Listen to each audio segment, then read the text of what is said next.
Bonjour, voici une nouvelle vidéo pour vous aider à réviser le second brevet blanc de géographie. Nous intéressons ici au deuxième chapitre sur les espaces de faible densité en France et leurs atouts.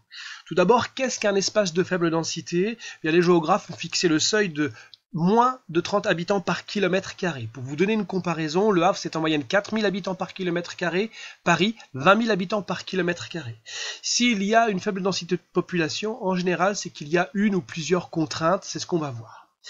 Bon, ici nous sommes dans les Alpes du Sud. La contrainte, c'est la haute montagne. Cela donc implique qu'il y a un climat de haute montagne, donc des hivers très rudes, très froids, mais il y a aussi de l'altitude, des altitudes très élevées qui font que cela crée de l'isolement par rapport aux grandes aires urbaines des vallées. Et vous avez aussi de fortes pentes, donc concrètement, fabriquer une maison ici va être plus coûteux, plus difficile. Pratiquer l'agriculture sur ce genre de pente va être moins pratique, notamment avec une agriculture moderne, l'utilisation de tracteurs. Vous avez des exploitants, soit qui ont quitté le métier, soit qui sont allés vers des endroits où, près des plaines, sur des plateaux, sur des reliefs, qui vont faciliter l'utilisation de moyens modernes. Donc il y a eu davantage de population il y a peut-être 50, 60 ans, mais il y a eu un exode rural qui fait que ces espaces ont été dépeuplés. Il y a aussi une difficulté, vous imaginez, à construire des aménagements, des routes, des autoroutes. Cela aussi va être beaucoup plus coûteux, c'est ce qui explique la faible densité et c'est la conséquence de ces contraintes. Mais attention, il y a des ressources et des atouts. La ressource ici, c'est l'eau, par exemple. On va voir que dans de nombreuses montagnes, et la France n'en manque pas, il y a des ressources en eau qui alimentent finalement une industrie agroalimentaire. Ces bouteilles d'eau sont vendues en France, mais partout dans le monde. Certains pays n'ont pas de ressources en eau. Ici, nous avons un atout. Vous savez que 85% des Français habitent dans une aire urbaine. Et donc venir ici, c'est se dépayser, notamment pour un tourisme vert durant le printemps et l'été. Concrètement, vous avez des habitants des aires urbaines qui vont venir ici, être logés souvent chez des exploitants agricoles, découvrir des produits locaux et pratiquer la randonnée à pied ou à vélo. Mais il y a aussi dans les Alpes du Sud des stations de ski. Alors attention, cela est beaucoup plus coûteux, ça demande beaucoup plus d'investissement. Voici l'exemple de la station du Pralou, mais il faut savoir qu'il y a moins de stations de ski dans les Alpes du Sud, car tout simplement il y fait plus chaud que dans les Alpes du Nord. Et donc la durée de l'enneigement va être plus courte ici, dans les Alpes du Sud, c'est ce qui explique qu'il y a davantage de stations de ski dans les Alpes du Nord, et donc une plus forte densité de population. Donc voilà, nous quittons la haute montagne pour aller vers la moyenne montagne. Le massif central, vous le voyez, cette moyenne montagne présente des reliefs, des pentes plus faibles. Et nous avons une ancienne région volcanique. Ici encore, on a la ressource en eau, vous connaissez probablement Volvic, donc on est dans de l'industrie agroalimentaire. Il y a aussi de l'élevage laitier, de l'élevage bovin, et ce qui permet la fabrication de fromage Saint-Nectaire par exemple. Donc là encore, ceci est associé à une industrie agroalimentaire.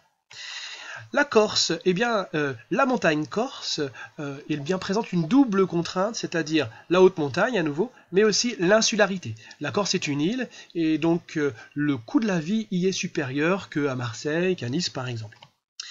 La Guyane, donc cette fois-ci nous sommes dans un département et région d'outre-mer. Vous avez une autre contrainte que la montagne, c'est la zone tropicale, la forêt tropicale humide. Il y a une forte densité de végétation, ça peut être un atout, vous me direz, car on peut avoir une exploitation forestière ici, mais il y a aussi de nombreuses espèces animales, serpents, araignées, etc. Donc on est dans des endroits de très faible densité. Mais nous sommes ici à Kourou, cette commune compte moins de 30 habitants par kilomètre carré, et vous voyez qu'on y pratique une activité très rare, le lancement de fusées pour mettre en orbite des satellites de télécommunications ou de défense, etc. La Guyane, donc nous sommes dans un territoire français en Amérique, avec comme voisins le Brésil et le Suriname, il y a des ressources en or dans les cours d'eau, et là on a affaire à une exploitation illégale, mais il y a des ressources, vous voyez, dans cet espace de très faible densité. Nous revenons sur la France métropolitaine, le Morvan. Alors c'est la montagne de plus basse altitude que l'on connaisse en France. On a un maximum de 901 mètres d'altitude et il y a l'activité de la sylviculture, c'est-à-dire concrètement faire pousser des arbres. Ici, c'est là que par exemple sont produits les sapins de Noël. Le Jura, c'est une moyenne montagne, donc vous voyez illustrer la possibilité à nouveau de pratiquer le tourisme vert, un exploitant agricole qui peut proposer ceci, donc avoir une double activité. Nous avons un endroit où il y a aussi la pratique, la sylviculture, c'est-à-dire que les exploitations de bois ici vont pouvoir alimenter une industrie de jouets en bois de haut de gamme. Attention, hein, cette ville ici fait plus de 30 habitants par kilomètre carré, c'est autour qu'il y a des espaces de faible densité qui sont donc valorisés par cette activité dans le jouet en bois. Dans le Jura, vous avez aussi une activité viticole et la production de produits locaux, de fromage, le comté par exemple. Nous allons dans les Vosges maintenant. Les Vosges, c'est de la moyenne montagne aussi. Nous avons un profil comparable à ce qu'on a vu tout à l'heure pour le Jura. Deux ressources en eau encore ici, à Vittel, donc qui alimente une industrie agroalimentaire. Le plateau de Langres, c'est particulier. La faible densité peut être aussi utilisée par les militaires pour s'entraîner, mais pas seulement. Ici, vous voyez que sur le plateau de Langres, nous avons des rampes de lancement de missiles nucléaires. Alors attention, la dissuasion nucléaire, c'est surtout le fait de posséder des sous-marins nucléaires qui peuvent lancer des engins nucléaires rapidement. Mais en tout cas, voilà ici un endroit facile à sécuriser pour l'armée. Maintenant, nous sommes dans les Landes, dans l'arrière-pays bordelais de Bordeaux.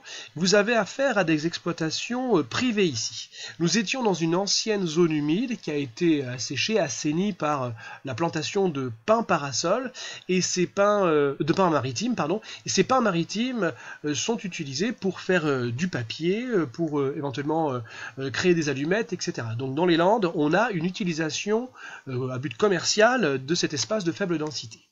Enfin, nous revenons vers une haute montagne, les Pyrénées, comparables aux Alpes du Nord. Nous sommes un peu plus loin des grandes aires urbaines, donc vous avez des stations de ski assez rares et qui ne remplissent pas autant que dans les Alpes du Nord, par exemple.